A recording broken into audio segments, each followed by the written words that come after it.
Hello guys! Ako nga pala si Elwa at isa akong business owner at meron na akong gustong i-share sa inyo na mga tatlong bagay kung ano ba yung ginagawa ko kapag tag-ulan or kapag nag-uulan, ano ba yung mga ginagawa ng isang business owner or may-ari na kagaya ko.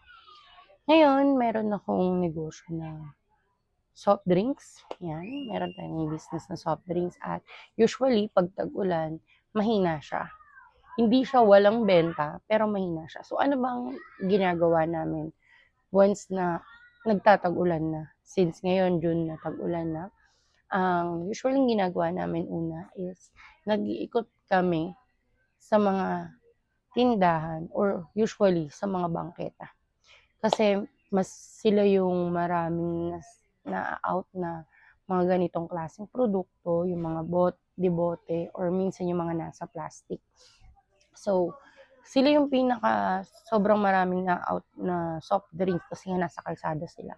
So, pinupuntahan namin sila, iniikot namin sila tuwing umaga at dun namin binabagsak yung mga product. Usually, 'pag tinanong mo naman sila na, "Ma'am, nag-order ka ba ng mga ganitong product, ganyan, or soft drinks, meron ka pa ba?"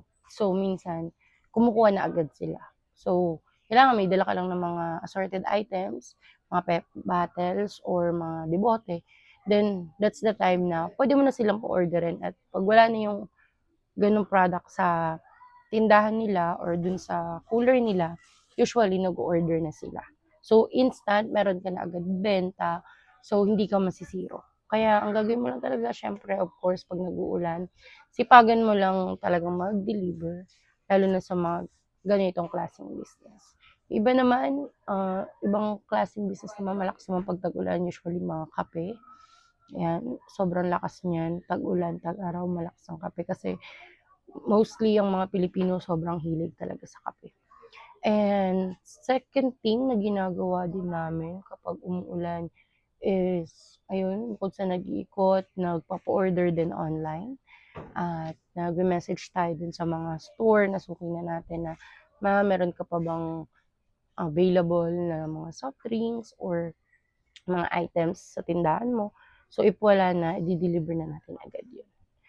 Right? So, ang technique lang sa mga ganitong negosyo is talagang maagap ka dapat pagdating sa deliver. When it comes to deliver, kailangan mabilis ka. Pagka sinabi sa'yo yung mga orders, ipadala mo agad para sure ball na meron kang benta sa isang araw. At ang kagandahan sa ganitong klaseng negosyo, hindi siya utang. Eh, nung unang-una, number one, hindi naman kami nagpapautang. Cash to cash basis tayo kasi yung bayad din natin sa supplier is also cash. So, kailangan meron tayong cash flow na papaikutin. So, once nagbayad si customer, ibabayad sa supplier, then paikot-ikot lang. Para makikita mo na lumalago rin yung negosyo mo. Kasi once na nagpautang ka, mai-stock yung pera. So, tatagal lang yung mga item na pwede mo nang bilhin na ngayon at pwede mo nang i-out agad. So, yun yung number one rule na huwag magpautang. One, if nagdinegosyo kayo na kailangan bayad din agad sa supplier.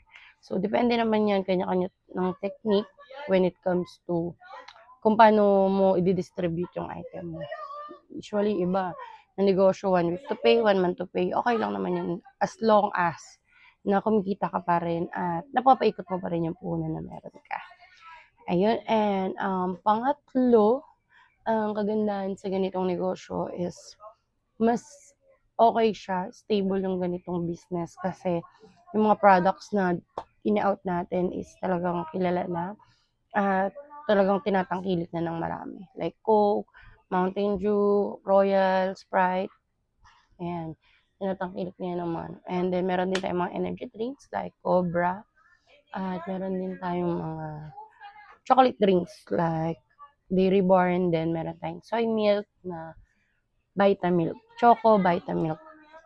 So, marami tayong products na ini-offer sa market at sobrang laki ng market when it comes to soft drinks and energy drinks. Sobrang daming pwedeng bumili sa'yo.